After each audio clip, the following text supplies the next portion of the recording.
아내가 세상을 떠난 후 병든 장모님을 홀로 모시게 된 사위. 그리고 얼마 뒤 온 동네를 발칵 뒤집어 놓은 충격적인 비밀이 밝혀집니다. 늦가을에 해가 저물어가는 저녁, 초겨울에 쌀쌀한 바람이 불어오고 낡은 기와지붕 위로는 노란 은행잎들이 흩날리고 있었습니다. 새로 지은 아파트 단지 사이에 섬처럼 남은 작은 단독주택. 그 집 부엌에서 새어나오는 불빛은 어딘지 모르게 쓸쓸해 보였습니다. 민주는 말없이 아내의 제사상에 촛불을 켰습니다. 갓 올린 밥그릇과 냉수한 그릇 사이에는 아직 새 것 같은 아내 서연의 결혼사진이 놓여 있었죠. 오늘로 아내가 세상을 떠난 지 꼭 49일째 되는 날이었습니다. 서연은 퇴근길에 당한 교통사고로 허망하게 세상을 떠났습니다. 뒤에서 달려오던 차에 부딪혀 비명 한 번 지르지 못했죠. 사람들이 현장에 도착했을 때 그녀는 이미 숨을 거둔 뒤였습니다.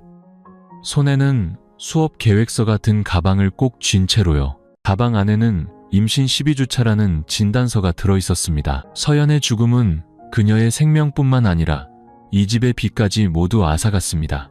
민준의 장모인 박 여사는 딸의 비보를 들은 날부터 거의 쓰러지다시피 했습니다. 원래 심장이 좋지 않았던 박 여사는 딸을 잃은 충격에 그만 넋을 잃고 말았죠. 밥도 넘기지 못하고 약도 먹지 않고 밤새 눈물로 베개를 적시며 뒤척였습니다. 이제 겨우 33인 사위 민주는 졸지에 그녀의 마지막 남은 가족이 되었습니다. 가슴이 찢어지는 슬픔 속에서도 그는 억지로 눈물을 삼키며 모든 장례 절차를 꿋꿋하게 책임졌습니다. 서연의 장례식에서 그는 상주 완장을 차고 떨리는 손으로 향을 피웠습니다.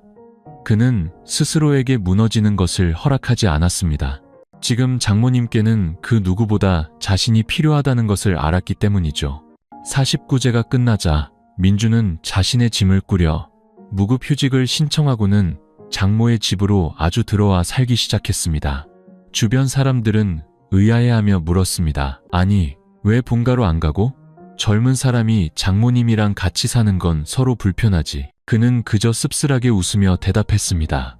따님은 이제 없지만 저까지 떠나면 어머님은 누구랑 사십니까? 그날 이후 이 작은 동네에서는 이른 아침부터 시장을 보고 죽을 끓이고 약을 챙기는 민준의 모습을 볼 수 있었습니다. 그는 묵묵히 빨래를 하고 집을 청소하고 설거지를 했습니다. 침대에 누워있던 박 여사는 부엌에서 분주하게 움직이는 사위의 뒷모습을 멍하니 바라보며 복잡한 심경에 잠겼습니다. 처음에는 모든 것을 거부하며 말했습니다. 자네는 아직 젊으니 어서 자네 인생을 찾아 떠나게. 하지만 민주는 그저 조용히 고개를 저으며 그녀의 손을 잡고 말했습니다. 어디에도 안 갑니다.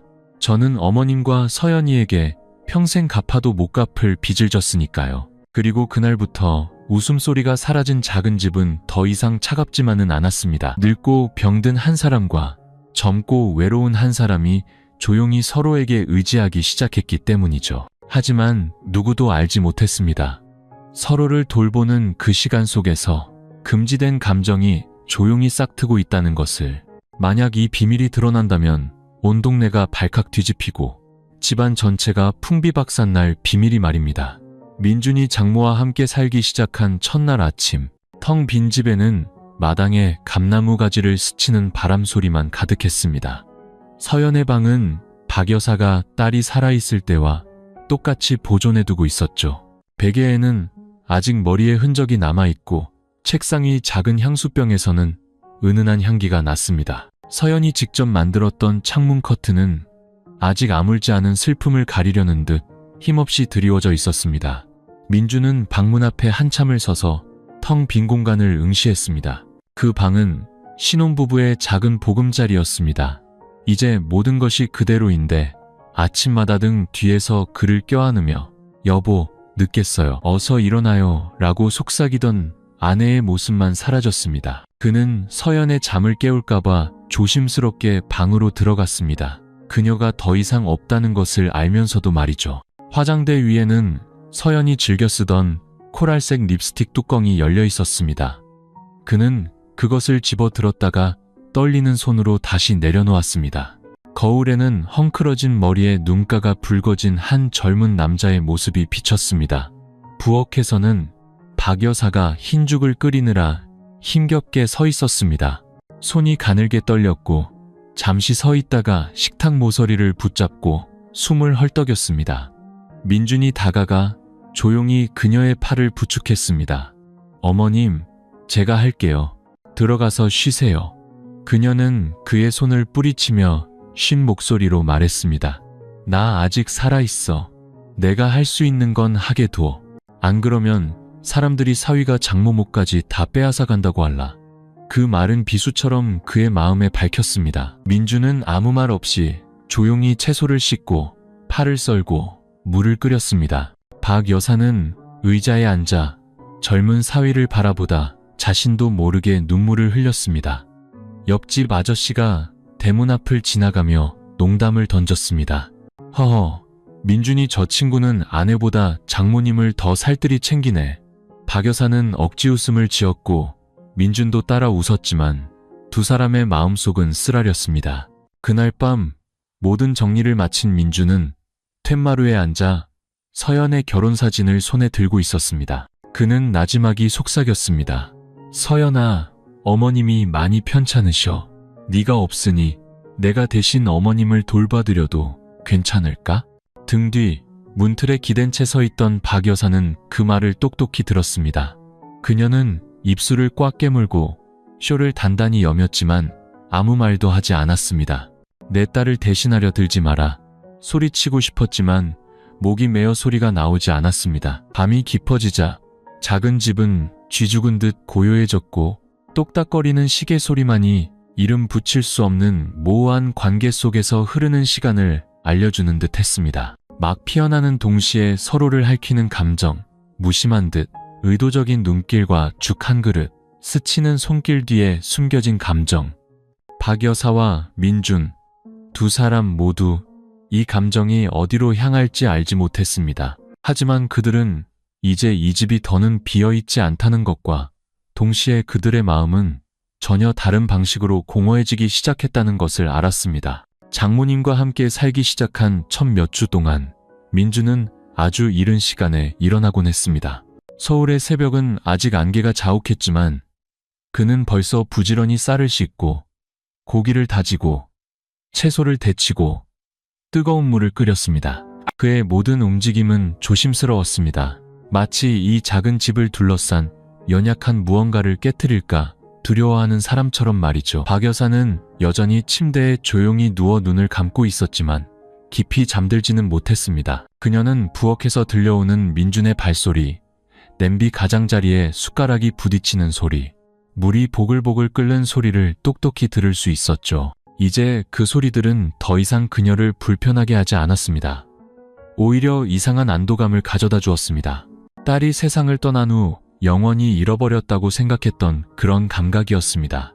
어느 날 아침 민준이 죽 그릇을 들고 방에 들어섰을 때 박 여사는 이미 일어나 앉아 있었습니다.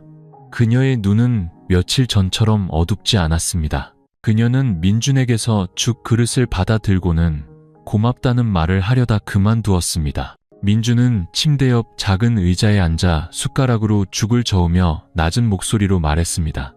어머님, 식기 전에 드세요. 속 따뜻하시라고 생강도 조금 넣었어요. 그녀는 그를 바라보다 문득 시선을 내렸습니다. 자네가 언제부터 생강죽 끓이는 법을 알았나? 민준이 어깨에 미소 지었습니다. 작년 초에 서연이가 아팠을 때요.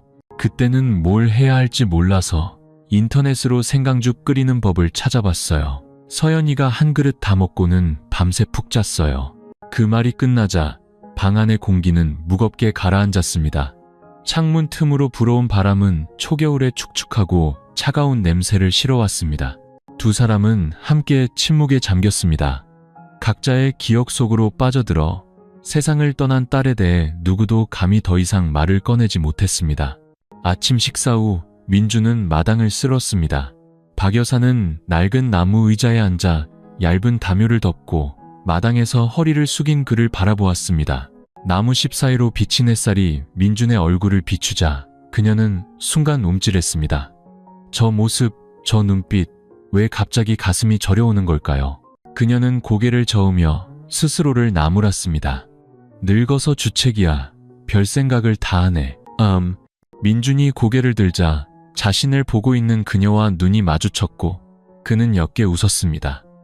어머님, 몸은 좀 어떠세요? 박 여사는 고개를 끄덕였지만 시선을 피하며 목소리를 낮췄습니다. 자네가 온 날부터 좀 나아진 것 같네. 민주는 그 자리에 우뚝 섰습니다. 그 말은 두 사람이 거리를 두기 위해 사용하던 의례적인 위로나 인사가 아니었습니다. 너무나 진실하고 이상할 정도로 가깝게 느껴졌습니다. 그날 오후 장대비가 쏟아졌고 집안의 전기가 나가 온 동네가 어둠에 잠겼습니다. 민주는 촛불을 켜고 따뜻한 물 한 잔을 들고 그녀의 방으로 갔습니다. 그가 돌아서려 할 때 박 여사가 갑자기 그를 불렀습니다. 민주는 돌아서서 조용히 기다렸습니다. 박 여사는 손을 내밀어 그의 손목을 부드럽게 잡으며 속삭였습니다. 나 혼자 두지 말아다오. 서연이 떠난 후 처음으로 민주는 분명히 느꼈습니다. 자신이 더 이상 문자 그대로의 사위는 아닐지 몰라도 그렇다고 남도 아니라는 것을요. 자신을 잡고 있는 저 손 안에는 외로움과 함께 두 사람 모두 아직 감히 이름 붙이지 못하는 감정이 담겨 있었습니다. 밖에서는 비가 계속해서 낡은 기와에 구슬픈 박자를 새기고 있었고 작은 집은 조용하지만 격렬하게 타오르는 관계 속에서 촛불 하나로 다시 밝아지고 있었습니다. 그날 밤 비는 자정까지 이어졌고 작은 집에는 제사상의 촛불만이 흔들리고 있었습니다. 민주는 부엌문 근처 거실에 얇은 요를 깔고 누웠습니다. 창문 틈으로 새어 들어오는 바람 소리와 빗방울 소리가 뒤섞였습니다. 그는 뒤척이며 눈을 뜬 채 누워 있었습니다. 안방의 박 여사도 잠들지 못했습니다. 그녀는 이불 끝을 만지작거리며 심란한 마음에 잠겼습니다. 최근 들어 그녀는 자신의 마음이 이상하다는 것을 느꼈습니다. 부엌에서 들려오는 민준의 발소리에 익숙해졌고 채소를 다듬는 그의 모습에 매일 아침 침대 곁에 놓이는 따뜻한 물 한 잔의 온기에 익숙해졌습니다. 하지만 이 익숙함은 사위에 대한 감정과는 달랐습니다. 더 부드럽고 더 따뜻하고 그래서 더 두려웠습니다. 그녀는 평생 누구에게도 기대지 않고 꿋꿋하게 살아온 여인이었습니다. 남편이 일찍 세상을 떠나고 홀로 딸을 키워냈습니다. 딸이 결혼했을 때 그녀는 이제 자신의 역할을 다했다고 생각하며 마음이 가벼워졌었습니다. 그러나 불과 몇 달 만에 모든 것이 무너져 내렸습니다. 그때 밖에서 갑자기 천둥이 쳤습니다. 그녀는 깜짝 놀라 심장이 철렁 내려앉았습니다. 몇 시간 만에 전기가 다시 들어왔고 하얀 불빛이 방문 틈으로 새어나와 민준이 등을 돌리고 누워있는 것이를 비췄습니다. 그녀는 미처 씻지 못한 물컵을 들고 밖으로 나갔습니다. 민준이 아직 깨어있는 것을 보았죠. 그의 시선은 허공을 향해 있었습니다. 아직 안 자는구나? 그녀가 작게 물었습니다. 민준은 돌아누워 몸을 일으켰습니다. 비가 너무 많이 와서 잠이 안 오네요. 나도 그렇단다. 두 사람은 문지방을 사이에 두고 말없이 서로를 바라보았습니다. 더 이상 아무 말도 오가지 않았습니다. 그녀는 방으로 돌아섰지만 발걸음은 느렸습니다. 마치 조용히 흘러가 버리는 무언가를 붙잡고 싶은 것처럼요. 민주는 멍하니 앉아 있었습니다. 방금 전 박 여사의 눈빛을 뭐라고 불러야 할지 알 수 없었습니다. 그것은 더 이상 어머니의 눈빛이 아니었지만 그렇다고 한 여인이 남자를 바라보는 눈빛이라고 하기에도 일렀습니다. 희미하고 아른거렸지만 그의 마음을 옥죄는 듯한 눈빛이었습니다. 다음 날 아침 며칠간의 차가운 비 끝에 해가 떴습니다. 햇살이 창틈으로 비치자 모든 것이 조금은 밝아진 듯했습니다. 박 여사는 툇마루에 앉아 민준이 막 세탁한 깨끗한 옷들을 개고 있었습니다. 민준이 출근할 때 자주 입던 하얀 셔츠를 그녀는 평소보다 더 오래 들고 있었습니다. 그녀는 셔츠를 코에 대고 냄새를 맡았습니다. 은은한 비누 향기 속에 젊은 남자의 채취가 섞여 있었습니다. 가슴이 저릿했습니다. 문득 이런 생각이 스쳤습니다. 만약 민준이 내 사위가 아니었다면 그녀는 스스로를 타락했다, 미쳤다, 제정신이 아니라고 꾸짖었지만 그 감정은 가슴 속에서 사라지지 않고 계속 꿈틀거렸습니다. 바로 그때 민준이 장을 봐서 돌아왔습니다. 대문에 들어서자 그는 자신의 옷을 들고 넋을 잃고 있는 그녀를 보았습니다. 그가 작게 불렀습니다. 어머님. 박 여사는 화들짝 놀라며 황급히 셔츠를 내려놓았습니다. 마치 나쁜 짓을 하다 들킨 사람처럼 당황한 얼굴이었습니다. 두 사람은 어색하게 서로를 바라보다 말없이 고개를 돌렸습니다.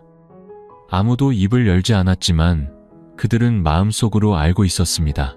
무언가가 조용히 가족이라는 울타리를 넘어서고 있다는 것을요.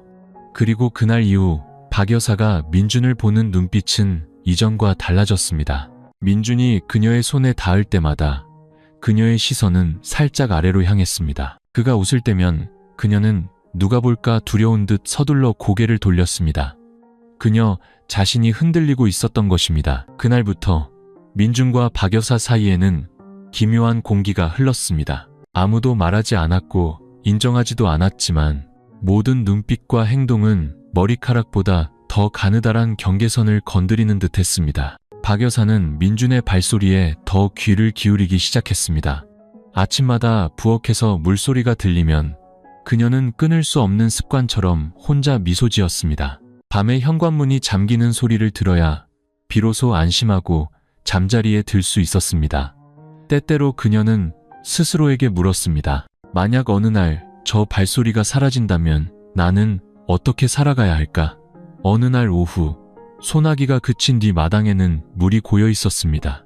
박 여사가 빨래를 거들어 나가다가 그만 발을 헛디뎠습니다. 부엌에서 달려나온 민준이 재빨리 그녀를 부축했습니다. 그의 팔이 그녀의 허리를 단단히 감쌌고 두 사람의 시선은 숨결이 하나로 섞일 만큼 가까이에서 마주쳤습니다. 그녀는 얼어붙었고 민준도 마찬가지였습니다. 하지만 누구도 먼저 손을 놓지 않았습니다. 몇 초가 흐른 뒤에야 그녀는 어색하게 그의 손을 풀고 그 시선을 피하며 고개를 돌렸습니다. 난 괜찮네. 민준은 말없이 그녀의 뒷모습을 바라보았습니다. 그의 눈빛에는 여전히 떨림이 남아 있었습니다. 두려워서가 아니라 자기 자신이 언제부터 경계를 넘어섰는지 깨달았기 때문입니다. 그날 저녁 그들은 말없이 식사했습니다. 민준이 국을 푸다 실수로 그녀의 손에 닿았습니다.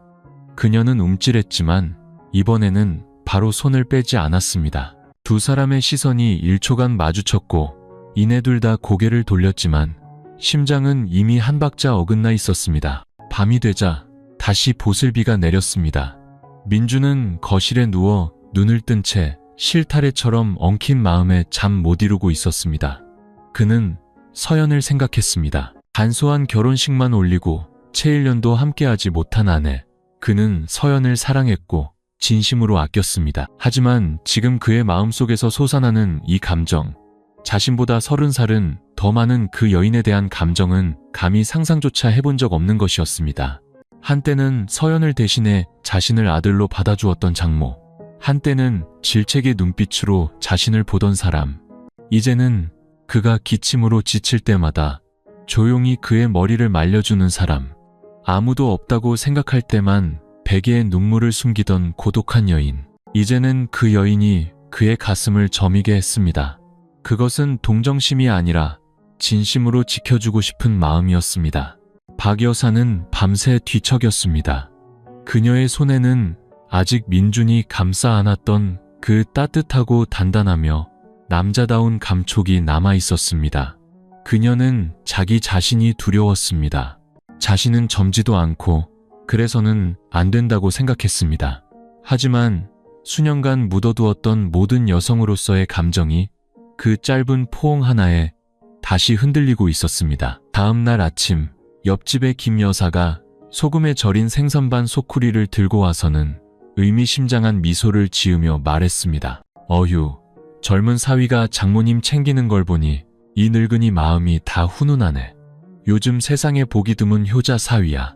그러고는 주위를 한번 휙 둘러보더니 목소리를 낮췄습니다. 그런데 두 사람이 한 집에 오래 같이 있으니 사람들 입방아 조심해야지. 박 여사는 그 자리에 굳었고 손에 든 찻잔을 떨어뜨릴 뻔했습니다. 민준도 멈춰 섰습니다. 그저 가벼운 인사치레였지만 마치 바늘이 가장 아픈 곳을 찌르는 것 같았습니다. 그들은 서로를 바라보았고 이 관계 속에서 처음으로 두려움을 느끼기 시작했습니다. 사람들의 시선이 두려웠고 마음속에서 커져만 가는 자신들의 감정이 두려웠습니다. 옆집 김 여사에게서 그런 말을 들은 후 작은 집은 다른 공기로 뒤덮인 듯 했습니다. 민준과 박 여사는 여전히 한 상에서 밥을 먹고 나무문 하나를 사이에 둔 각자의 방에서 잠을 잤습니다. 하지만 무심코 서로의 눈이 마주칠 때면 두 사람 모두 재빨리 고개를 돌렸습니다. 마치 그 시선이 금기된 무언가를 폭로하는 것 같았기 때문이죠. 민준은 웃음이 줄었고 박 여사도 예전처럼 퉁명스럽지 않았습니다. 하지만 그들의 마음속에는 누구도 감히 입 밖으로 꺼내지 못하는 질문들로 가득했습니다. 우리는 지금 뭘 하고 있는 걸까? 이게 잘못된 걸까? 아니면 그저 외로움 때문에 잠시 이러는 걸까? 그날 오후 비는 오지 않았지만 햇살은 벽돌 마당 위에서 힘없이 빛나고 있었습니다. 민주는 의자를 툇마루로 가져와 낡은 셔츠를 꿰매며 떨어지는 낙엽을 바라보았습니다. 박 여사는 문턱에 앉아 턱을 괜 채 먼 곳을 응시했습니다. 자네, 회사는 언제쯤 다시 나갈 건가? 그녀가 무심코 묻는 듯 작게 물었습니다. 민준이 나지막이 대답했습니다. 아직은 안 돼요, 어머님. 어머님 혼자 계시는 게 마음이 안 놓여서요. 그녀는 슬픈 미소를 지으며 고개를 끄덕였습니다. 잠시 후 그녀가 다시 물었습니다. 혹시 다시 장가갈 생각은 없나? 아직 생각해 본 적 없습니다. 침묵, 바람에 마른 잎사귀가 스치는 소리만 들렸습니다. 잠시 후 민주는 그녀를 보지 않은 채 말을 이었습니다. 제 마음이 아직 다시 시작할 준비가 안 됐고, 그리고 어머님 곁에 다른 사람이 있는 걸 원치 않아요. 박 여사는 민준을 향해 고개를 돌렸습니다. 그때 그의 얼굴은 평온하면서도 불안해 보였습니다. 더 이상 서영과 막 결혼했을 때의 어설프고 마른 사위가 아니었습니다. 허락되지 않은 감정을 끌어안고 버티고 있는 한 남자였습니다. 그녀는 마른 침을 삼키며 일어섰습니다. 그런 말은 이제 하지 말게. 남들이 들으면 좋지 않아. 민준이 고개를 들었습니다. 어머님도 아시잖아요. 우리가 마음속에 뭘 숨기고 있는지. 그녀는 굳어버렸고 심장이 멎는 듯 했습니다. 문틀을 잡은 손이 가늘게 떨렸습니다. 그를 꾸짖고 모든 것을 부정하고 싶었지만 목이 메었습니다. 민준의 말은 그녀의 심장을 정통으로 두드리고 있었습니다. 그날 밤 박 여사는 잠 못 이루고 누워 과거의 기억들을 하나씩 떠올렸습니다. 민준이 묵묵히 빨래를 개던 모습, 피곤할 때 다리를 주물러 주던 모습, 넘어질 뻔했을 때 자신을 감싸 안던 모습, 얇은 이불 위로 자신의 손을 꽉 잡아주던 손길. 그 모든 순간이 너무나 현실적이고 따뜻해서 그녀는 자신이 흔들렸다는 것을 인정하고 싶어졌습니다. 하지만 바로 그 순간 서연의 목소리가 머릿속에서 울리는 듯 했습니다. 엄마, 나 민준 씨랑 결혼해서 정말 행복해. 그녀는 베개에 얼굴을 묻고 소리내어 울지 않으려 입술을 깨물었습니다. 같은 시각 민준은 마당에 앉아 며칠 만에 처음으로 담배를 피웠습니다. 서연이 살아있을 때는 한 번도 피우지 않았던 담배였습니다. 하지만 지금 마음속의 갈등이 그를 숨막히게 했습니다. 그가 박 여사를 사랑하는 걸까요? 아니면 감사함이 감정으로 변한 걸까요? 아니면 그저 외로움이 두 영혼을 가깝게 만든 걸까요? 그는 알 수 없었습니다. 하지만 한 가지는 확실했습니다. 그녀를 떠나는 것을 생각하면 심장이 정말로 아파왔습니다. 그날 밤 아무도 잠들지 못했습니다. 두 사람, 두 개의 방에서 이름 없는 감정의 소용돌이 속에서 자신을 묻고 있었습니다. 심장을 파고드는 질문들 속에서 침묵할수록 고통스럽고 부정할수록 선명해졌습니다. 그리고 두 사람 모두 깨닫고 있었습니다. 그 아슬아슬한 경계선이 이제 더는 버티지 못할 것이라는 것을. 그날은 비가 오지 않았음에도 하늘이 유난히 흐렸고 집 뒤 대나무 숲을 가로지르는 바람이 거세게 불었습니다. 민주는 병원에서 막 돌아오는 길이었습니다. 손에는 심장약 봉투와 박 여사를 위한 따뜻한 죽이 들려 있었죠. 최근 며칠간 그녀는 기침이 잦고 눈에 띄게 지치고 창백해 보였습니다. 하지만 여전히 의지하지 않으려 했으며 매일 아침 억지로 일어나 청소를 했습니다. 방에 들어섰을 때 그는 그녀가 벽을 향해 옆으로 누워있는 것을 보았습니다. 어깨가 가늘게 떨리고 있었죠. 그는 그녀가 잠든 줄 알고 죽을 내려놓고 조용히 나가려 했습니다. 하지만 막 돌아서는 순간 그녀가 나지막이 부르는 소리가 들렸습니다. 민준아. 그가 돌아섰습니다. 그녀는 여전히 누워 있었지만 목소리는 꽉 막혀 있었습니다. 어머님, 왜 그러세요? 많이 아프세요? 그가 서둘러 다가갔습니다. 그녀는 작게 고개를 저었습니다. 아니, 그냥 방금 서연이 꿈을 꿨네. 민주는 침대 가장자리에 앉았습니다. 그의 눈빛이 부드러워졌습니다. 무슨 꿈을 꾸셨는데요?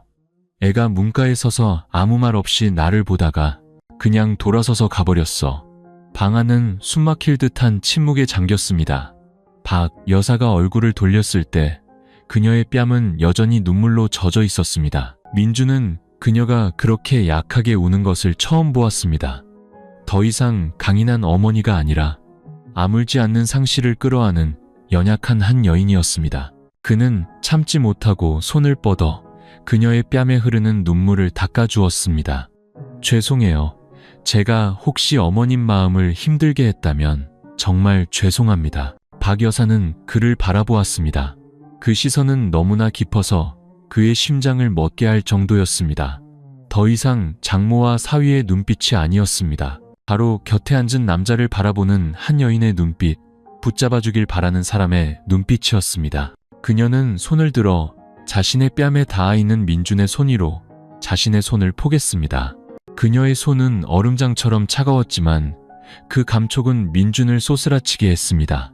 두려움 때문인지 아니면 감정이 이성을 넘어섰기 때문인지 알 수 없었습니다. 그들은 서로를 너무나 오랫동안 응시했습니다. 그리고 마치 본능처럼 부서진 두 영혼의 체념처럼 민준은 조용히 몸을 숙여 그녀의 이마에 가볍고 느린 입맞춤을 했습니다. 하지만 정말로요. 그녀는 밀어내지 않았고 아무 말도 하지 않았습니다. 그녀는 눈을 감았습니다. 동의하기 위해서가 아니라 스스로를 용서하기 위해서였습니다.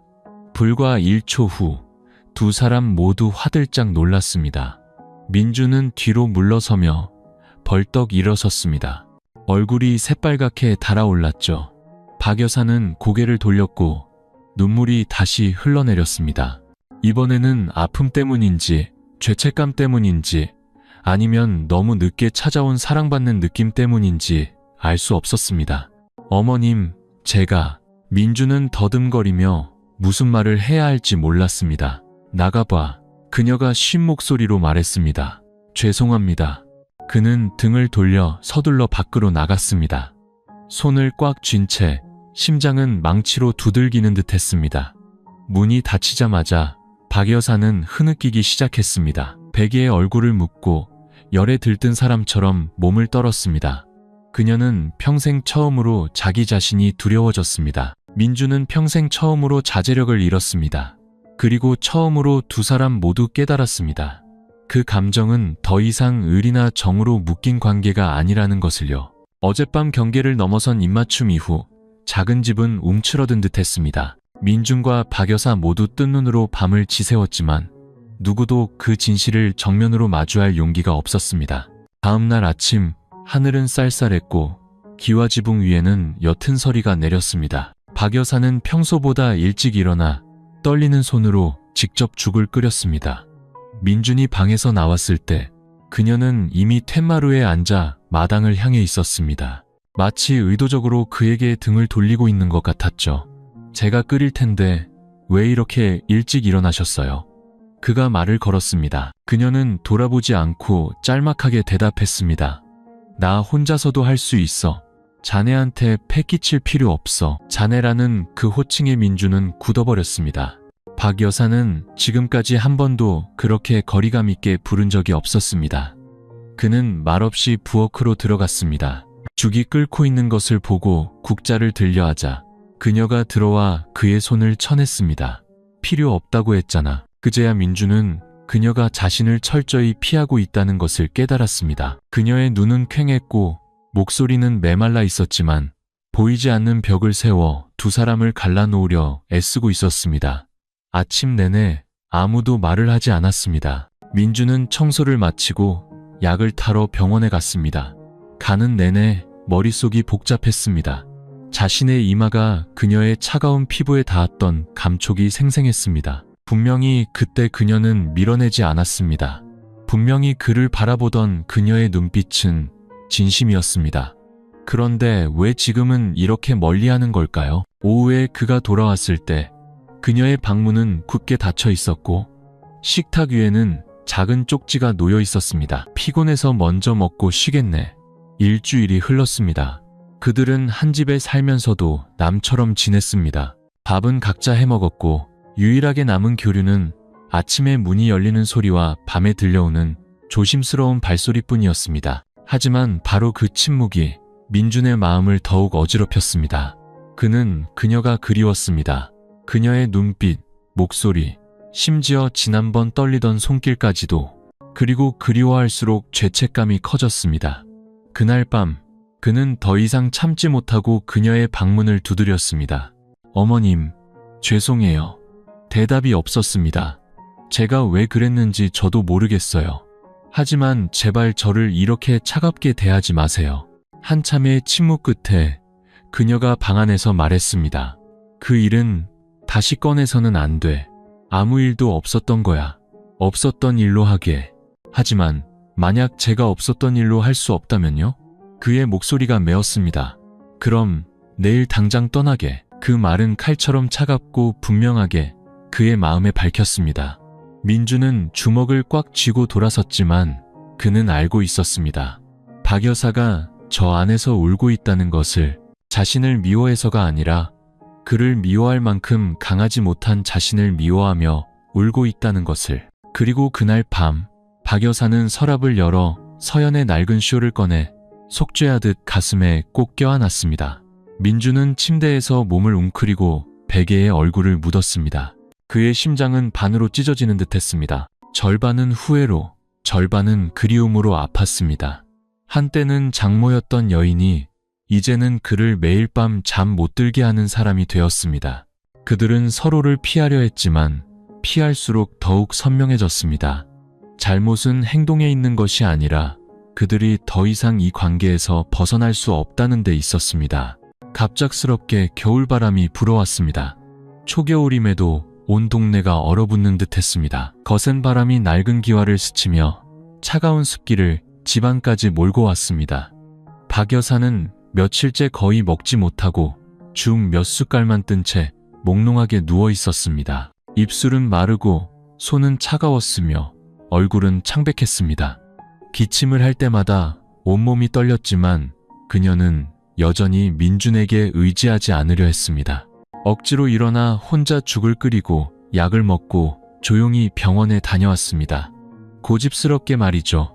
민준은 모든 것을 알고 있었습니다. 그녀가 하루가 다르게 야위어가는 것을 똑똑히 보고 있었죠. 매번 퇴근 후 문가에 서서 방 안에 기절한 듯 누워있는 그녀를 볼 때마다 목이 메어왔습니다. 하지만 없었던 일로 할 수 없다면 떠나라는 그 말 이후로 그는 감히 더 이상 방에 들어가지 못했습니다. 그날 밤 설거지를 하던 민주는 그녀의 방에서 이상한 소리를 들었습니다. 쿵 하는 작은 소리와 함께 모든 것이 조용해졌습니다. 그가 방으로 뛰어들어갔습니다. 박 여사는 침대 가장자리에 쓰러져 있었습니다. 가슴을 움켜쥔 채 눈을 감고 있었죠. 얼굴은 새하얗게 질려 있었고 이마에는 식은땀이 가득했습니다. 어머님, 괜찮으세요? 어머님. 민주는 패닉에 빠져 그녀를 흔들었습니다. 더 이상 죄책감 따위는 신경 쓸 겨를이 없었습니다. 그는 그녀를 안아 침대에 눕히고 이불을 덮어주고 수건으로 얼굴을 닦아주고 체온을 재고 비상심장약을 챙겼습니다. 그의 손이 떨리는 것이 그녀에게 무슨 일이 생길까 두려워서인지, 아니면 앙상한 그 몸을 끌어안는 순간 심장이 다시 한번 저릿하게 아파왔기 때문인지 알 수 없었습니다. 박 여사가 희미하게 눈을 떴습니다. 목소리가 끊어졌습니다. 난 괜찮아. 그냥 어지러워서. 아무 말씀 마세요. 어머님께 무슨 일이라도 생기면 저 못 살아요. 그는 그렇게 말하며 그녀의 차갑고 뼈만 남은 손을 자신의 가슴에 가져다 댔습니다. 느껴지세요? 제 심장이 이렇게 뛰고 있어요. 제발 침묵하고 외면하는 걸로 저를 괴롭히지 마세요. 제가 미우시면 차라리 욕을 하세요. 이렇게 침묵하지 마세요. 박 여사는 민준을 바라보았습니다. 그 순간 그녀의 눈은 더 이상 아무것도 숨기지 않았습니다. 연약한 감정, 갈등, 그리고 한 줄기 눈물이 뺨을 타고 흘렀습니다. 자네가 밉지 않아. 내가 두려운 거야. 민준은 고개를 숙여 그녀의 어깨에 기댔습니다. 저도 두려워요. 하지만 아침에 일어났을 때 어머님의 숨소리가 들리지 않을까봐 더 두려워요. 그 순간 그들 사이의 거리는 마치 존재하지 않았던 것처럼 사라졌습니다. 박 여사는 손을 들어 민준의 머리를 부드럽게 쓰다듬었습니다. 그것은 더 이상 장모의 손길이 아니라 사랑하는 여인의 손길이었습니다. 그리고 누구도 더 이상 말을 하지 않았지만 그들의 손은 서로를 놓지 않았습니다. 그날 밤 민준은 밤새도록 그녀의 곁을 지켰습니다. 마치 자신의 마음속에 남은 마지막 조각을 지키듯 그녀의 잠을 지켜주었습니다. 때때로 그녀의 희미한 숨소리만으로도 그는 안심할 수 있었습니다. 밖에는 보슬비가 내리며 양철 지붕을 부드럽게 두드렸습니다. 방 안의 공기는 따뜻해졌습니다. 불빛이나 이불 때문이 아니라 서로를 향해 떨고 있는 두 개의 심장이 너무나 오랫동안 숨겨왔던 진실을 인정하고 있었기 때문입니다. 다음 날 아침, 박 여사는 잠에서 깨어났습니다. 민준이 침대 가장자리에 엎드려 잠든 채 여전히 자신의 손을 잡고 있는 것을 보았죠. 그녀의 눈시울이 뜨거워졌습니다. 그녀는 그의 머리카락을 부드럽게 쓰다듬으며 속삭였습니다. 만약 우리에게 서연이가 없었더라면 그 말은 바람만이 들었을 거라 생각했지만 눈을 감고 있던 민준의 뺨으로 눈물 한 방울이 흘러내렸습니다. 그는 이제 더 이상 장모와 사위로 돌아갈 수 없다는 것을 알았기 때문입니다. 원하든 원치 않든 박 여사가 쓰러진 그날부터 민준은 더 이상 회사에 나가지 않았습니다. 그는 장기 휴직을 신청하고 집에서 그녀를 위해 죽 한 그릇, 약 한 알, 바람이 차가워지는 밤까지 모든 것을 챙겼습니다. 썰렁했던 집은 다시 사람의 온기로 따뜻해졌지만 그 온기는 주변 사람들의 시선을 끌기 시작했습니다. 담장 너머 옆집의 김 여사는 오래전부터 박 여사의 집을 주시하고 있었습니다. 예전에 들었던 소문은 그저 뜬 소문이라 생각했지만 최근 며칠간 직접 보고 들은 것들은 그녀의 의심을 확신으로 바꾸었습니다. 어느 이른 아침 김 여사는 대문 앞을 지나가다 우연히 문틈으로 안을 보게 되었습니다. 민준이 박 여사의 등을 부드럽고 다정하게 쓸어주고 있었고 그녀는 아이처럼 그의 어깨에 기댄 채 눈을 감고 있었습니다. 그 장면은 가벼운 충격과도 같았죠. 그녀는 서둘러 지나갔지만 머릿속에서는 오랫동안 흩어져 있던 조각들이 맞춰지고 있었습니다. 그날 오후 동네 아주머니들이 모여 함께 음식을 만들 기회가 있었습니다. 김 여사가 먼저 입을 열었습니다. 내가 다른 말은 안 하겠는데 요즘 박 여사네 집 좀 이상하지 않아? 다른 아주머니가 눈을 가늘게 뜨며 말했습니다. 그 사위 민준이 말이야? 아내가 죽었는데도 계속 거기 사는 게 이상하긴 해. 게다가 피 한 방울 안 섞인 두 사람이 한 집에 붙어 사는데 말은 안 해도 딱 보면 말이 채 끝나기도 전에 모두가 의미심장한 눈빛을 교환했습니다. 그날 저녁 민준이 마당에서 약초를 말리고 있을 때 한 나이 든 남자가 찾아왔습니다. 그는 박 여사의 시동생인 허 씨였습니다. 시골에 살던 그는 누군가의 전화를 받고 사실을 확인하기 위해 급히 서울로 올라온 것이었죠. 그는 집에 들어서자마자 앉지도 않고 바로 물었습니다. 민준이 아직 여기 있었나? 네, 삼촌. 어머님 돌봐드리려고요. 민준이 공손하게 대답했습니다. 그는 집안을 둘러보며 미간을 찌푸렸습니다. 그런데 벌써 한 달이 넘지 않았나? 아내가 죽었으면 젊은 사람이 자기 인생을 다시 개척해야지. 장모 곁에 계속 머무는 게 무슨 도리인가? 분위기가 무겁게 가라앉았습니다. 박 여사가 방에서 나왔습니다. 피곤함에 얼굴은 창백했지만 억지로 미소를 지었습니다. 아주버님, 남들 헛소문 듣지 마세요. 민준이는 그냥 저를 도와주는 것뿐이에요. 아무 일도 없어요. 허 씨는 흥소리를 내며 반은 진심, 반은 경고의 목소리로 말했습니다. 형수님이 쟤를 아끼는 걸 누가 말립니까? 하지만 세상 사람들 입에 오르내릴 정도로 아끼는 건 조심하셔야죠. 말은 장작 옆에 불씨 두면 언젠가는 타는 법입니다. 그 말은 돌덩이처럼 침묵 속으로 떨어졌습니다. 민주는 고개를 숙였고 박 여사는 옷자락을 꽉 쥔 채 입술을 깨물었습니다. 허 씨의 말 한마디 한마디는 그동안 애써 세워온 방어막을 칼로 헤집는 것 같았습니다. 그날 밤 허 씨가 돌아간 후 박 여사는 홀로 텐마루에 앉아 있었습니다. 차가운 바람에 머리카락이 헝클어졌지만 그녀는 묶을 생각도 하지 않았습니다. 민준이 다가와 그녀의 어깨에 쇼를 덮어주며 조용히 말했습니다. 저 때문에 어머님께서 안 좋은 소리 듣게 되어서 죄송합니다. 박 여사는 그를 보지 않고 나지막이 말했습니다. 우리 둘의 이야기는 이제 더 이상 비밀이 아닌가 보네. 민준아. 침묵. 민준이 그녀의 어깨를 가볍게 감쌌지만 그녀는 그의 손을 밀어냈습니다. 처음으로 그녀의 목소리는 두려움에 떨리고 있었습니다. 이 감정이 알려지면 사람들은 우리뿐만 아니라 서연이까지 욕할 거야. 자네 감당할 수 있겠나? 어머님은요? 어머님은 감당 못 하시겠어요? 민주는 대답하지 않았지만 그의 눈빛은 감당할 수 있다고 말하고 있었습니다. 어머님만 저를 피하지 않으신다면요. 다음날 아침 작은 집은 마치 온 동네에서 쏟아지는 비난을 듣고 있는 듯 쥐죽은 듯 고요했습니다. 박 여사는 평소보다 일찍 일어나 민준의 옷을 직접 개어 낡은 가방에 넣었습니다. 그녀의 손은 옷을 접을 때마다 가늘게 떨렸습니다. 추워서가 아니라 마음이 실타래처럼 엉켜 있었기 때문이죠. 민준이 밖에서 들어오다 그 모습을 보고는 멈춰섰습니다. 어머님, 지금 뭐 하시는 거예요? 그녀는 고개를 들지 않고 평탄한 목소리로 말했습니다. 떠나게. 이 집은 이제 더 이상 자네를 붙잡아 둘 수 없어. 민준이 다가가 그녀의 손에서 가방을 빼앗았습니다. 그의 눈가가 붉어졌습니다. 저 어디에도 안 가요. 제가 여기 있는 건 동정심 때문이 아니라 제가 어머님을 사랑하게 됐기 때문이에요. 그 말이 터져나오자 두 사람 모두 그 자리에 굳었습니다. 그 감정이 처음으로 이름이 붙여진 순간이었습니다.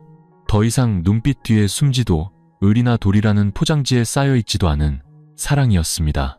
그 한마디는 그들이 애써 세워온 벽을 단번에 무너뜨렸습니다.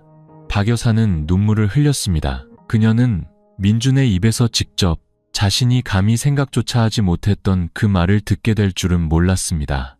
그녀는 고개를 돌리며 목이 메인 목소리로 말했습니다. 자네가 지금 무슨 말을 하는지 알고 있나? 나는 자네 장모야. 자네 아내 서연이를 낳은 사람이라고. 양심이 조금이라도 있다면 이렇게 계속 살아서는 안 돼. 민준이 다가가 그녀의 어깨를 꽉 잡았습니다. 하지만 서연이는 이제 없어요. 제 아내는 죽었어요. 저한테 남은 가족은 어머님뿐이에요. 그리고 그 가족의 속에 사랑이 조금 섞여 있다면 왜 그걸 부정해야만 하죠? 부정하는 게 아니라 지켜야 할 선이라는 게 있는 거야. 그녀는 거의 소리를 질렀고 눈물이 쏟아졌습니다. 공기는 얼어붙은 듯 고요했습니다. 그녀는 몸을 떨며 일어나 민준의 손에 버스표 한 장을 쥐어주었습니다. 내가 이미 예매해뒀네. 오늘 오후에 고향으로 가든 어디든 가게. 여기만 떠나면 돼. 민준은 손 안에 표를 꽉 쥐었습니다. 마치 누군가 심장에 칼을 꽂은 듯 멍한 얼굴이었습니다. 그는 반박하고 싶었고 무릎 꿇고 그녀를 붙잡고 싶었고 사랑과 도리 사이에서 괴로워하는 그 여인을 끌어안고 싶었습니다. 하지만 그는 이내 잠잠해졌습니다. 그는 깨달았습니다. 그녀가 자신보다 10배는 더 고통스러워하고 있다는 것을. 그날 오후 하늘은 잿빛이었고 먹구름이 낮게 깔려 있었습니다. 민주는 캐리어를 끌고 대문 앞으로 나섰습니다. 박 여사는 문 뒤에 숨어 차마 그를 따라가지 못했습니다. 하지만 캐리어 바퀴 소리가 멀어지자 그녀는 바닥에 주저앉아 가슴을 부여잡았습니다. 목구멍으로 터져나오려는 울음을 간신히 삼켰습니다. 그녀는 옳은 선택을 했습니다. 하지만 그 옳은 선택은 왜 이리도 아픈 걸까요? 버스에 앉은 민주는 창밖을 멍하니 바라보았습니다. 나무문 뒤에 조용히 서 있던 그 여인의 모습이 그의 마음속에 깊이 새겨졌습니다. 작별 인사도 포옹도 손 한 번 잡아주지도 못한 채 남은 것은 거리감과 죄책감뿐이었습니다. 버스가 작은 골목을 벗어나자 비가 쏟아졌습니다. 열린 창틈으로 빗물이 그의 어깨를 적셨지만 그는 닿지 않았습니다. 마음속에서 흐르는 눈물이 밖에서 내리는 비보다 더 작기 때문입니다.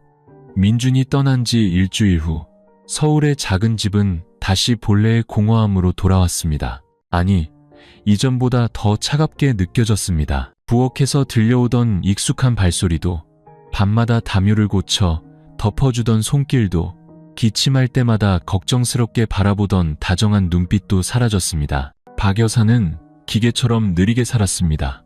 식사는 간단해졌고 야근 시간을 놓치기 일쑤였으며 잠은 늘 설쳤습니다. 동네 사람들은 그녀가 이제 소문에서 벗어났다고 생각했지만 그녀의 마음이 단 한순간도 편치 않았다는 것을 아무도 몰랐습니다. 민준이 떠나던 날부터 그가 입던 셔츠는 여전히 방문 앞에 걸려 있었습니다. 마치 주인이 돌아와 가져가길 기다리는 것처럼요. 하지만 날이 가도 그는 돌아오지 않았습니다. 한편 민준은 서울에서 100km 이상 떨어진 외가로 돌아갔습니다. 그가 자랐던 어머니의 작은 집은 이제 그가 현실을 도피하는 은신처가 되었습니다. 낮에는 친구를 따라 공사장에서 일하고 밤에는 혼자 술을 마셨습니다. 얼굴은 헬쑥해져 거울조차 보기 싫었습니다. 한 번은 그의 어머니가 물었습니다. 왜 서울로 다시 안 돌아가니? 거기 일자리도 있고 친구들도 있잖니. 그리고 장모님도 계시고. 민준은 그저 씁쓸하게 웃으며 대답하지 않았습니다. 그는 어머니에게 자신이 평생 어머니라고 불러야 할 사람을 사랑하게 되었다고 차마 말할 수 없었습니다. 그는 도리를 위해 떠나왔지만 심장은 어떤 이성도 듣지 않았습니다. 그러던 어느 날 밤 그는 꿈을 꾸었습니다. 꿈속에서 박 여사가 집마당에 서서 지친 목소리로 떨며 그의 이름을 불렀습니다. 그가 달려갔지만 다가갈수록 그녀는 멀어졌습니다. 꿈에서 깨어났을 때 식은땀으로 옷이 젖어 있었고 심장은 방금 막 긴 거리를 달려온 것처럼 요동쳤습니다. 다음 날 아침 그는 전화를 걸기로 결심했습니다. 박 여사의 전화는 꺼져 있었습니다. 그는 옆집 김 여사에게 전화를 걸었고 수화기 너머로 다급한 목소리가 들려왔습니다. 민준 총각인가? 빨리 와보게. 자네 장모가 그저께 밤에 집에서 쓰러져서 이틀째 병원에 있는데 아무도 찾아오는 사람이 없어. 민준은 손과 발이 저려왔습니다. 아무것도 챙길 겨를도 없이 그는 그날 아침 바로 서울행 버스를 탔습니다.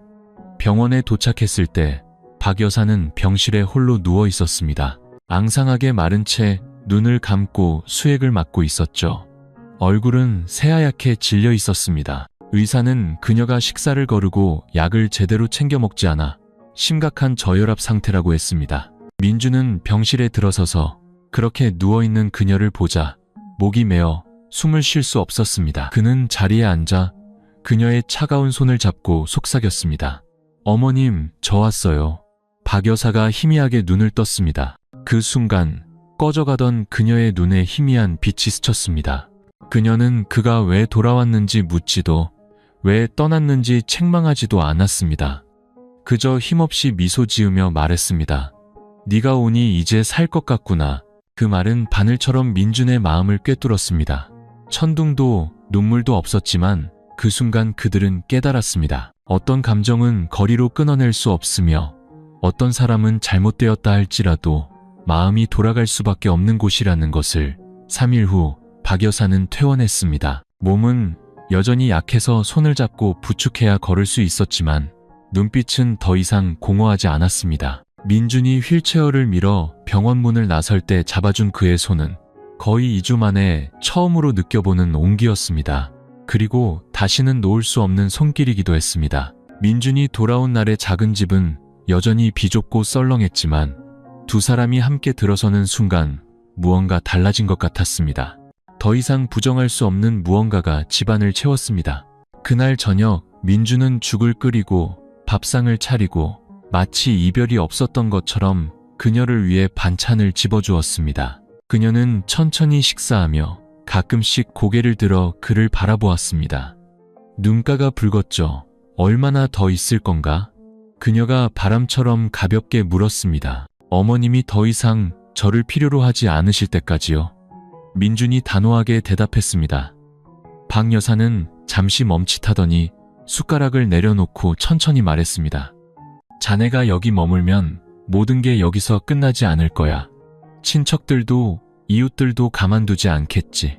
이미 소문이 돌았는데 이제 자네가 돌아와서 장모를 돌보며 같이 사는 걸 보면 무슨 말이든 할 수 있어. 민주는 그녀의 눈을 똑바로 보며 낮은 목소리로 말했습니다. 저는 세상 사람들 입방아는 두렵지 않아요.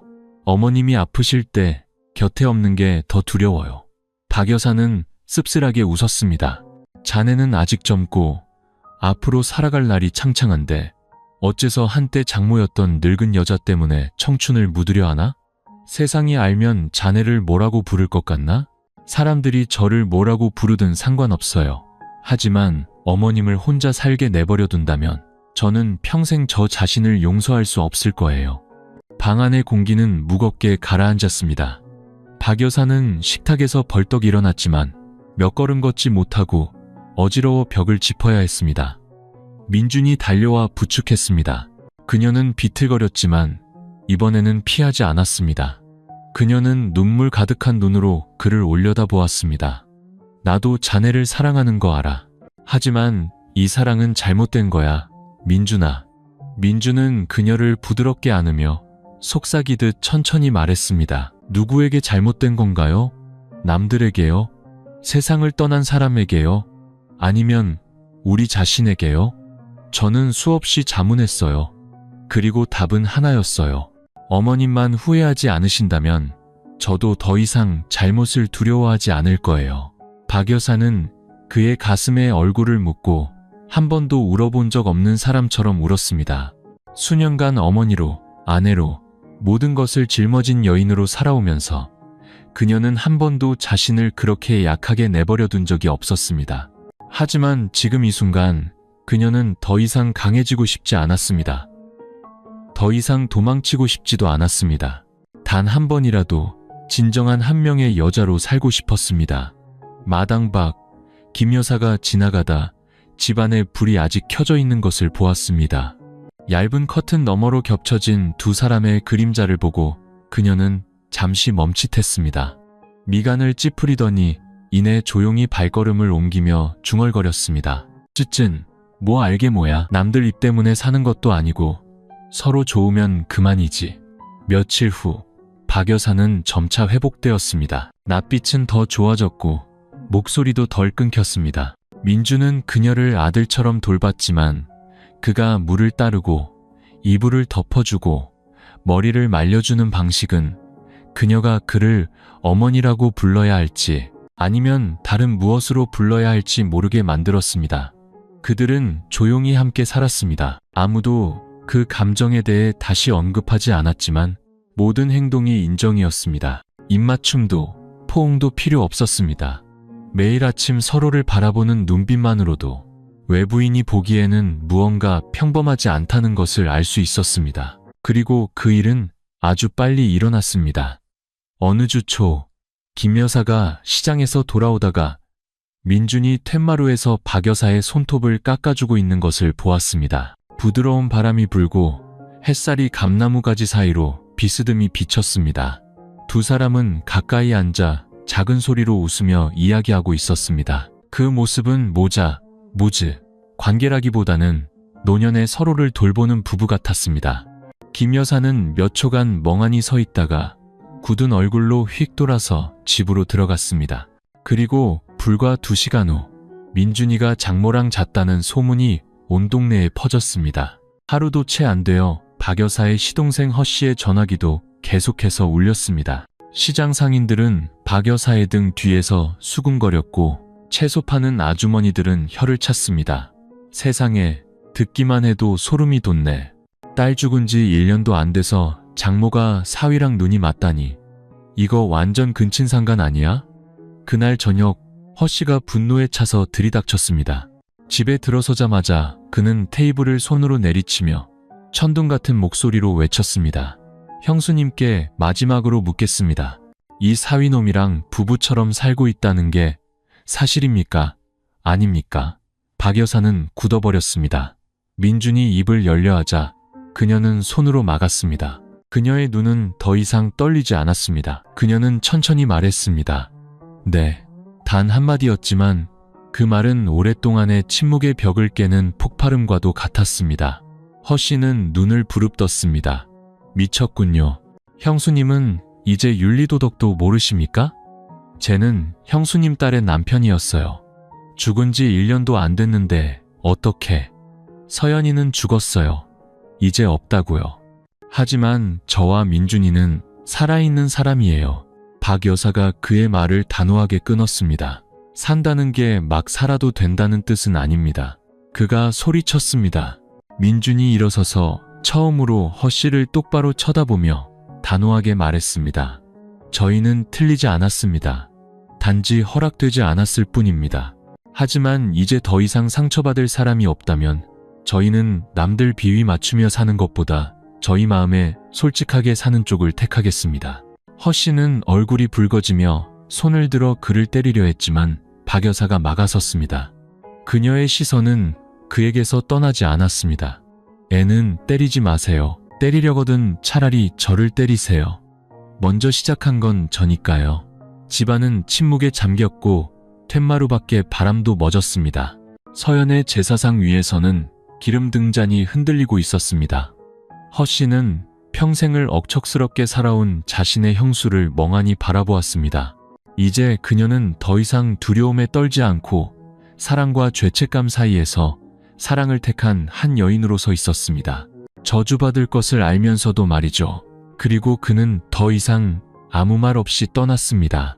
문이 쾅 닫히고 작은 집에는 숨막히는 정적만이 남았습니다. 그날 밤 박 여사는 서연의 제사상 앞에 앉았습니다. 그녀는 향을 피우고 두 손을 모아 고개를 숙였습니다. 딸아, 만약 듣고 있다면 엄마를 한 번만 이해해 주렴. 민주는 등 뒤에서 조용히 서 있었습니다. 눈시울이 붉어졌습니다.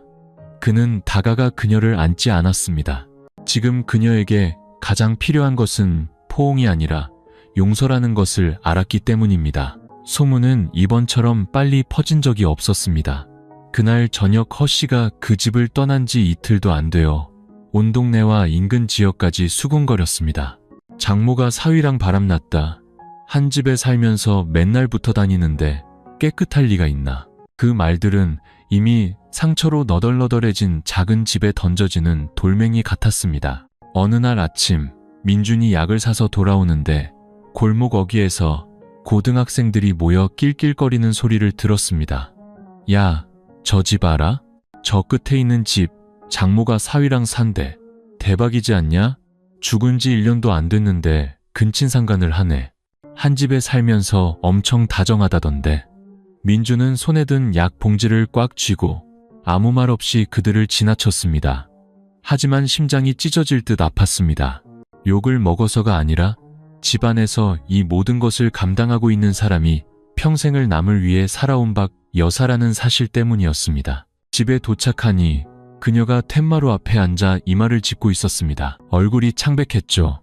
그녀의 손에는 서툰 글씨로 쓰인 편지가 들려 있었습니다.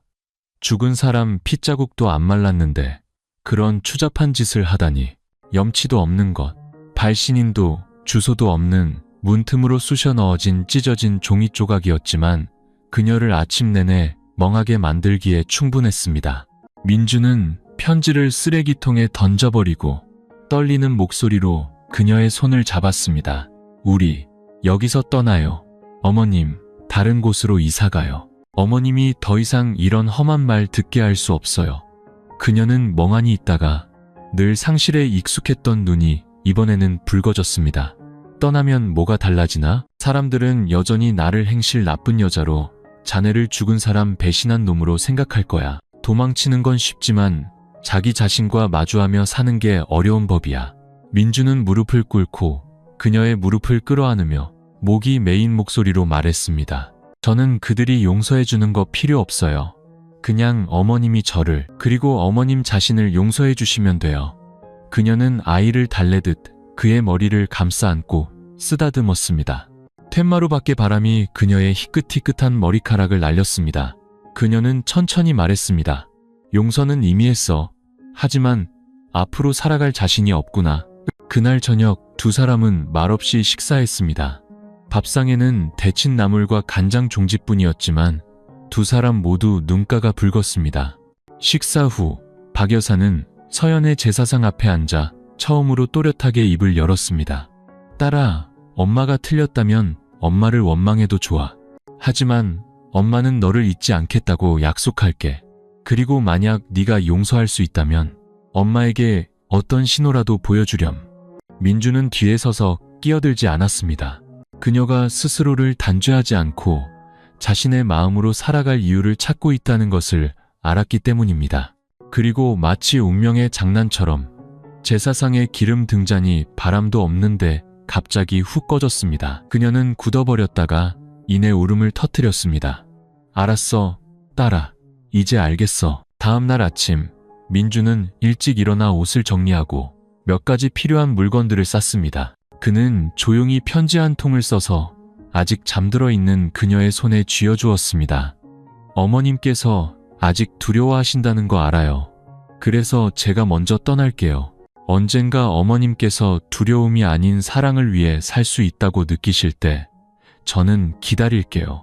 얼마가 걸리든 상관없어요. 그리고 민주는 떠났습니다. 소란스럽지도 서두르지도 않았습니다.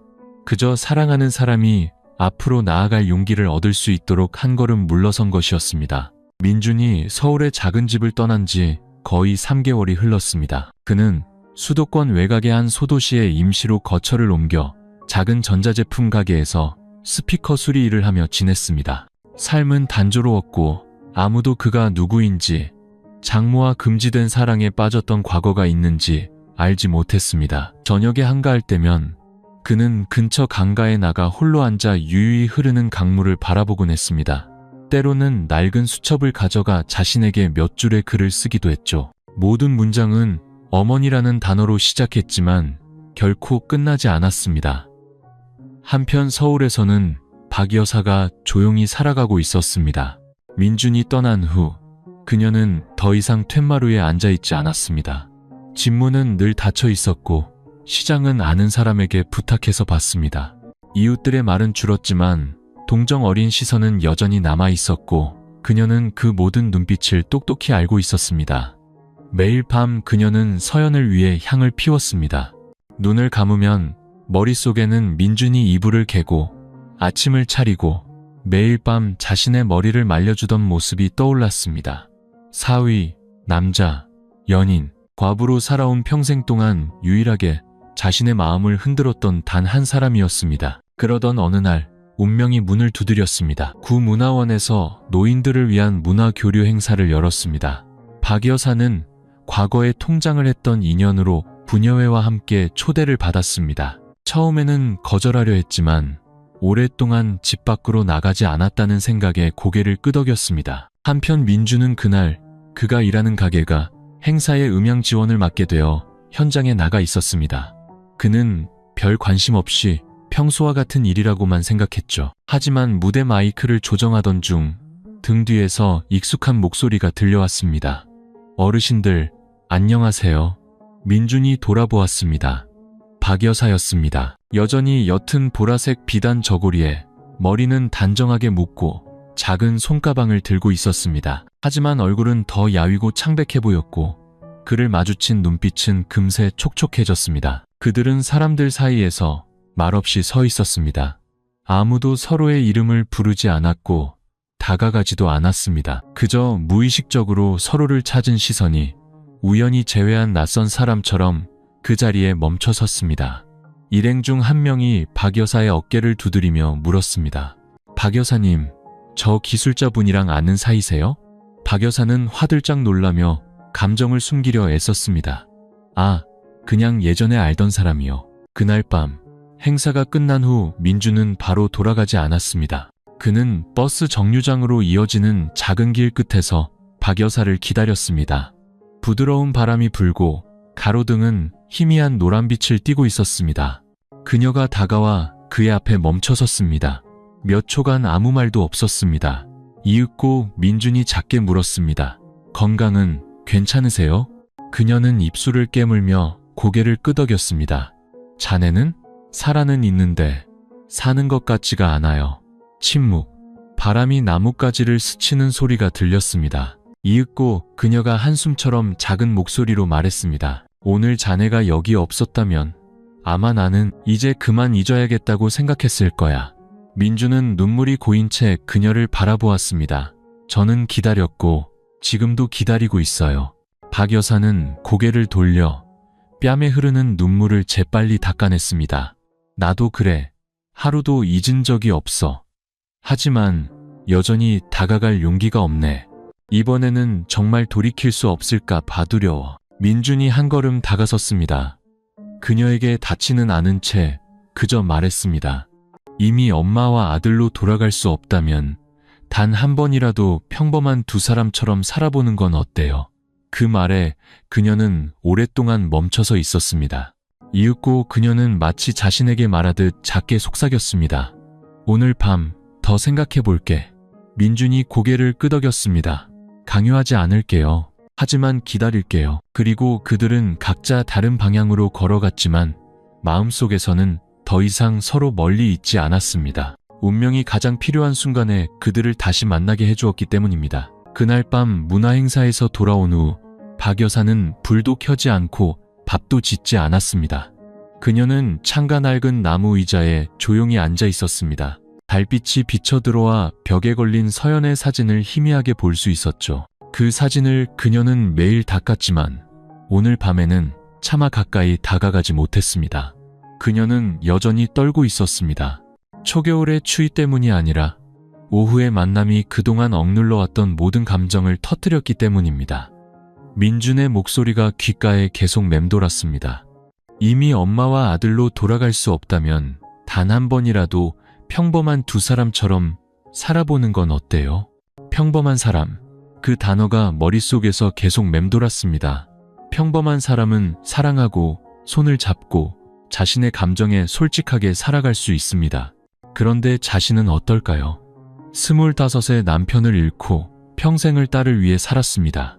서연이 결혼했을 때 그녀는 이제 자신을 위해 살 수 있을 거라고 믿었습니다. 하지만 서연이 죽고 그녀는 무너졌습니다. 그녀를 절망의 늪에서 끌어준 것은 바로 민준이었습니다. 그리고 그녀는 깨달았습니다. 자신의 심장이 늙었지만 여전히 사랑할 줄 안다는 것을요. 하지만 그것은 세상의 눈으로 보면 잘못된 사랑이었습니다. 자정이 가까워졌을 때 그녀는 일어나 딸의 제사상 앞으로 갔습니다. 그녀는 향을 피우고 작게 빌었습니다. 미안하다, 서연아. 엄마는 평생 너를 위해 남들 시선 때문에 살았어. 이제는 아주 조금만 엄마 자신을 위해 살아볼게. 향을 끄는 순간 그녀의 손은 더 이상 떨리지 않았습니다. 다음 날 아침 그녀는 일찍 일어나 한복을 입고 머리를 단정하게 묶고 뺨에 약간의 분을 발랐습니다. 마치 중요한 사람을 만나러 가는 여인처럼요. 하지만 오늘 그녀는 시장이나 문화원에 가지 않았습니다. 그녀는 첫차 버스를 탔습니다. 손에는 작은 가방을 들고 있었죠. 안에는 낡은 털목도리와 반으로 접은 종이 한 장뿐이었습니다. 같은 시각 민주는 스피커 수리점에 앉아 있었습니다. 그의 시선은 길거리를 향해 있었고 마음은 타들어가는 듯했습니다. 오늘 그녀에게서 소식이 올지 알 수 없었지만 그는 계속해서 전화기를 확인했습니다. 그때 가게 문이 열리고 익숙한 모습이 들어섰습니다. 화려하게 꾸미지도 아무 말도 하지 않은 채 그저 서서 미소 짓고 있었습니다. 박 여사였습니다. 민주는 벌떡 일어섰습니다. 자신의 눈을 믿을 수 없다는 듯 눈이 커졌습니다. 어머님, 아니, 어떻게 여기까지? 그녀가 다가와 그의 손에 종이를 쥐어주었습니다. 민준이 펼쳐보니 짧은 편지였습니다. 밤새 생각했네. 만약 언젠가 사람들이 나를 염치 없는 여자라고 욕하더라도 나는 기꺼이 받아들이겠네. 하지만 자네를 버리고 마음 없이 평온하게 사는 건 나는 그렇게 살 수 없어. 나는 자네를 택하겠네. 온 세상이 비난하더라도 내 감정에 솔직하게 살겠네. 민준이 고개를 들었을 때 그녀는 이미 울고 있었습니다. 하지만 이번에는 죄책감의 눈물이 아니라 마음의 족쇄를 풀어낸 사람의 눈물이었습니다. 그는 다가가 처음으로 공공장소에서 대낮에 그녀의 손을 잡았습니다. 더 이상 숨지 않겠다는 다짐처럼요. 그녀가 작게 말했습니다. 이제 엄마라고 부르지 말게. 민준이 고개를 끄덕였습니다. 목소리가 잠겨 나왔습니다. 나랑 같이 가줄래요? 그리고 그들은 가게를 나섰습니다. 요란하지도 누구의 축복도 필요 없었습니다. 하지만 그들의 손은 단단히 맞잡혀 있었습니다. 밖에서는 아침 햇살이 기와지붕 위로 쏟아져 내리고 있었습니다. 하늘은 이상할 만큼 맑고 푸르렀습니다. 마치 두 사람이 평생을 걸고 지켜낸 그 사랑에 조용히 동의하는 것처럼요. 박 여사가 서울을 떠난 지 2주 후 그들은 경기도 양평의 한적한 시골 마을로 이사했습니다. 사람들의 시선도 칼날 같은 수군거림도 적은 곳이었죠. 민주는 산을 등지고 앞으로는 붉은 흙길과 옥수수밭이 펼쳐진 작은 단층집을 빌렸습니다. 박 여사는 요리와 텃밭을 가꾸었고 민주는 근처 축산 농장에서 일했습니다. 두 사람은 조용히 살았습니다. 전입신고도 바로 하지 않았고 이웃과 깊이 교류하지도 않았습니다. 마치 한동안 세상에서 숨어 자신들을 잊고 싶은 것처럼요. 처음에는 모든 것이 평온한 듯했습니다. 아침마다 민주는 자전거를 타고 출근했고 집에 돌아오면 박 여사가 빨래를 널고 있었습니다. 그녀의 손에서는 은은한 파스 냄새가 났죠. 밥상은 계란 프라이와 나물국뿐이었지만 언제나 따뜻했습니다. 말수는 적었지만 서로를 향한 눈빛은 그 어떤 말보다 다정했습니다. 하지만 평온할수록 기억은 더욱 선명하게 돌아왔습니다. 어느 날 밤 민주는 식은땀을 흘리며 잠에서 깼습니다. 그는 서연의 꿈을 꾸었습니다. 꿈속에서 그녀는 마당에 서 있었습니다. 배는 살짝 불러 있었고 바람에 머리카락이 날렸습니다. 그녀는 그를 원망하지 않고 그저 물었습니다. 왜 나 돌아올 때까지 기다리지 않았어요?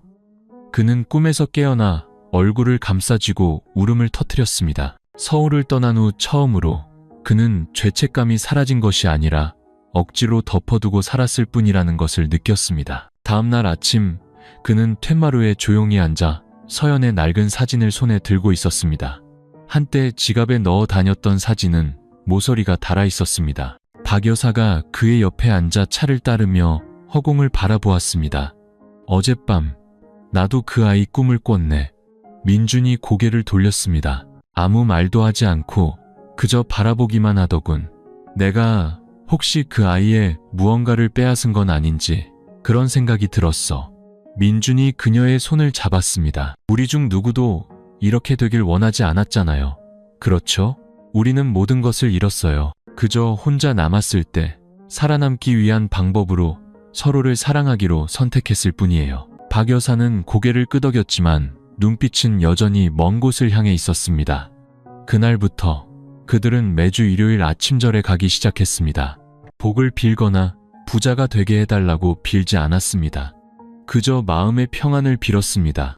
향을 피울 때마다 박 여사는 서연의 이름을 속삭였고 민준도 마찬가지였습니다.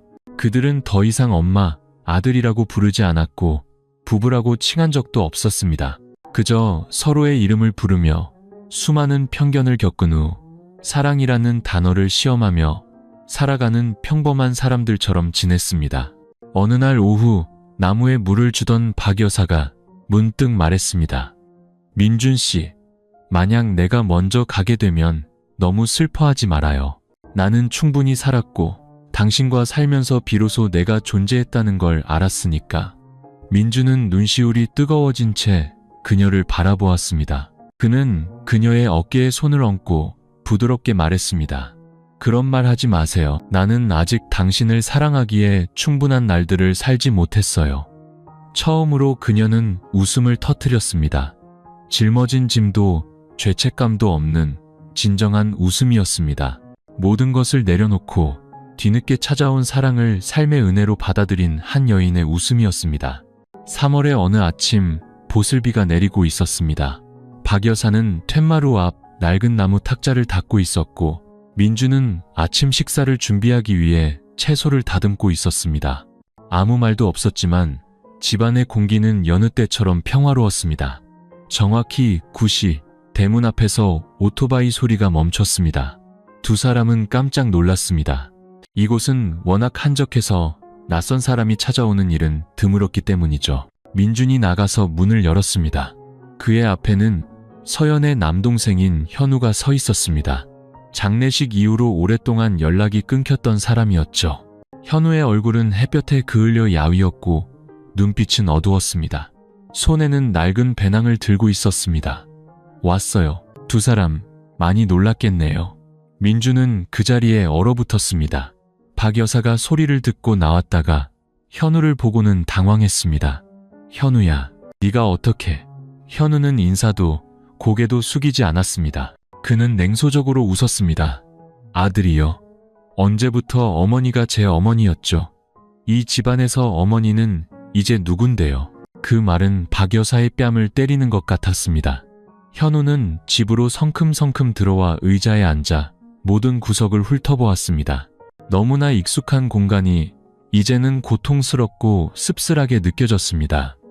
사람들한테 소문은 들었지만 믿지 않았어요.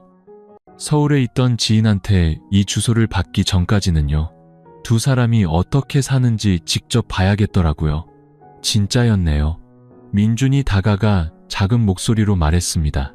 현우야, 네가 화난 건 알지만 일단 얘기를 들을 필요 없어요. 현우가 소리쳤습니다. 눈이 붉게 충혈되어 있었죠. 누나가 죽은 지 1년도 안 됐는데 두 사람이 어떻게 그렇게 빨리 한 침대를 쓸 수 있어요?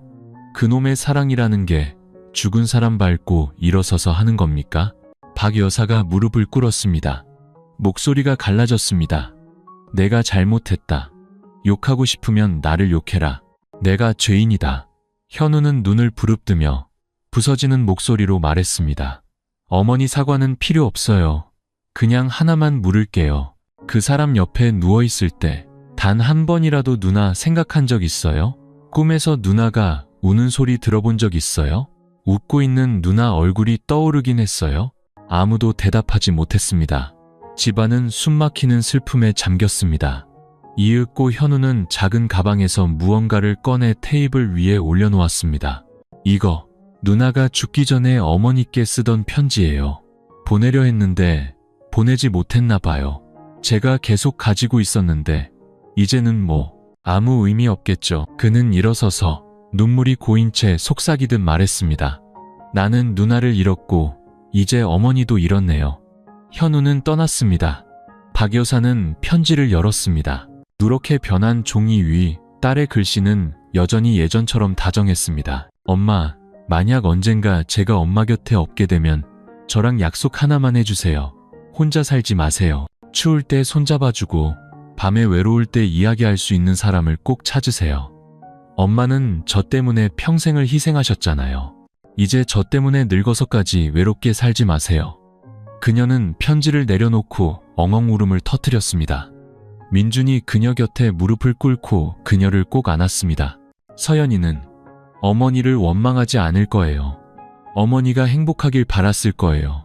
단지 우리의 사랑이 부끄럽지 않다는 걸 증명하려면 우리에게 시간이 더 필요할 뿐이에요.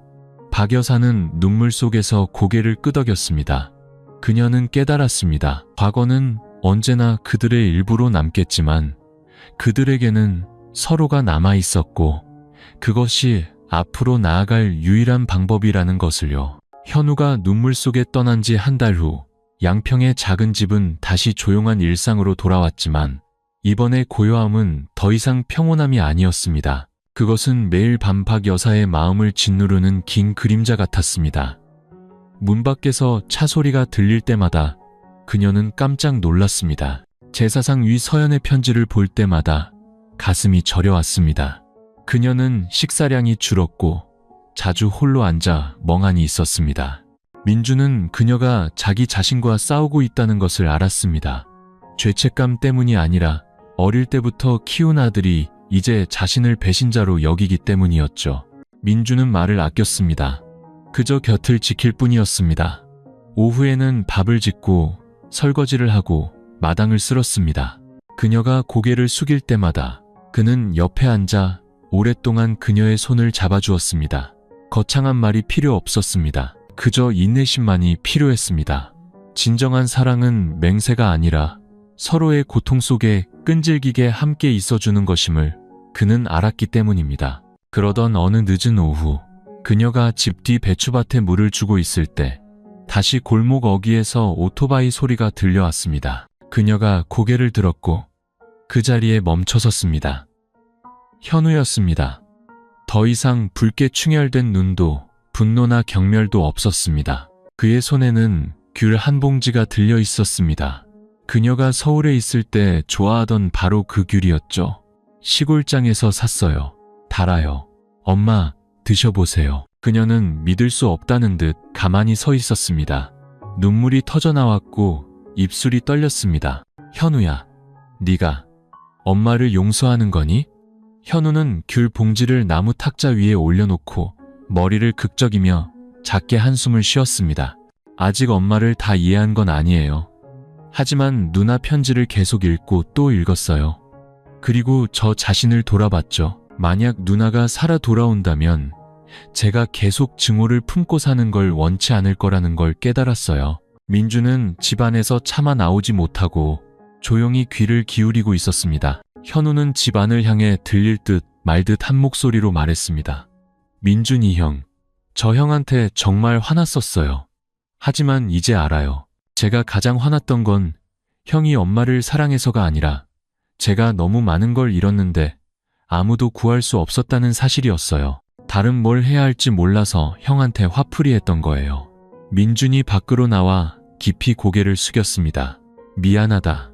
현우가 다가와 민준의 어깨에 손을 얹었습니다. 이제 사과하지 마세요. 지난 일을 들추러 온 게 아니니까요. 두 사람한테 딱 한 가지만 물어보러 왔어요. 만약 누나가 살아있었다면 두 사람, 이 감정을 평생 숨길 용기가 있었을까요? 두 사람은 침묵했습니다. 현우는 고개를 끄덕였습니다. 그렇다면 이제는 두 사람이 더 이상 피하지 않고 살아갈 용기를 내길 바라요. 박 여사는 엉엉 울음을 터뜨렸습니다. 평생 동안 자신의 아들이 직접 자신의 죄책감을 덜어줄 날이 오리라고는 상상도 못했습니다. 그날 오후 세 사람은 소박한 밥상에 둘러앉았습니다. 술도 꽃도 잔치도 없었지만 그들의 눈빛에는 오랫동안 심장을 옥죄던 밧줄이 풀린 듯한 안도감이 있었습니다. 돌아가기 전 현우는 민준과 박 여사를 보며 말했습니다. 앞으로 두 분이 어떻게 될지는 모르겠지만 혹시 결혼식 하게 되면 저한테 꼭 연락 주세요. 민준은 웃음을 터뜨렸고 박 여사는 눈물을 흘리면서도 아들을 보며 미소 지었습니다. 내 아들, 정말 다 컸구나. 그리고 죄책감과 의심 속에서 보낸 기나긴 세월 끝에 처음으로 그날 오후의 햇살은 그 어느 때보다 찬란하게 느껴졌습니다. 현우가 돌아간 지 2달 후 양평 산기슭의 작은 집은 분주해졌습니다. 요란한 악기 소리도 많은 하객도 없었지만 그날 아침 박 여사는 상아색 한복을 입고 머리를 단정하게 묶고 민준이 직접 시냇가에서 꺾어온 구절초 꽃다발을 들었습니다. 민준은 낡은 하얀 셔츠에 짙은 색 바지를 입고 거울 앞에서 어색하게 서성였습니다. 옷깃을 고치고 또 고쳤죠. 그의 손은 떨렸습니다. 두려워서가 아니라 한때 어머니라고 불렀던 여인과 결혼하게 될 날이 올 줄은 몰랐기 때문입니다. 일주일 전 그들은 주변 이웃들에게 소박한 초대장을 보냈습니다. 내용은 단 몇 줄뿐이었죠. 저희 두 사람, 민준과 은숙은 부부의 연을 맺는 작은 의식을 올리고자 합니다. 화려한 예물 없이 멀리서 와주시는 여러분의 발걸음이 가장 귀한 선물이 될 것입니다. 와주셔서 자리를 빛내주시길 바랍니다. 박 여사는 많은 이들이 손가락질할 것을 각오했지만 놀라운 일이 일어났습니다. 그날 아침 작은 마을의 주민들이 모두 와주었습니다. 옆집 할머니는 따뜻한 연자죽 한 솥을 가져왔고 목수 아저씨는 대나무로 작은 차양을 만들어 주었습니다. 채소 파는 아주머니는 어린 딸의 손을 잡고 와서 말했습니다.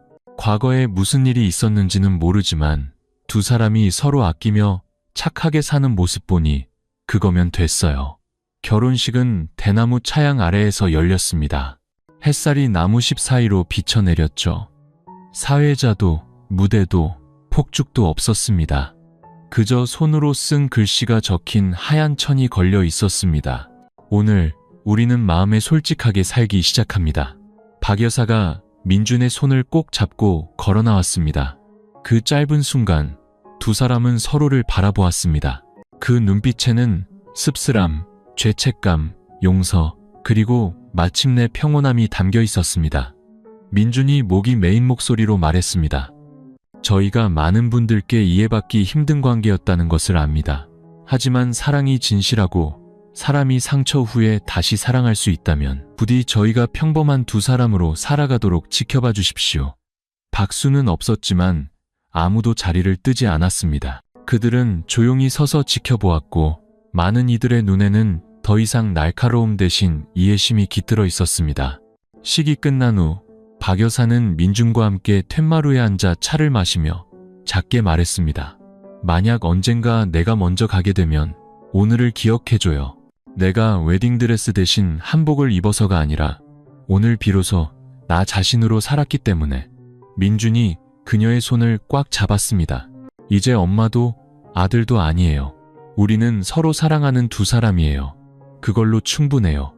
서연의 제사상에는 하얀 국화가 새로 놓였고 촛불은 마치 세상을 떠난 딸이 보내는 무언의 축복처럼 환하게 빛나고 있었습니다. 인생이 언제나 사회가 정해놓은 규범과 원칙대로만 흘러가는 것은 아닙니다. 때로는 역경 속에서 도저히 받아들일 수 없을 것 같은 기구한 운명 속에서 사랑이 피어나기도 합니다. 하지만 그 사랑은 세상의 어떤 맹세보다 더 진실할 수 있습니다.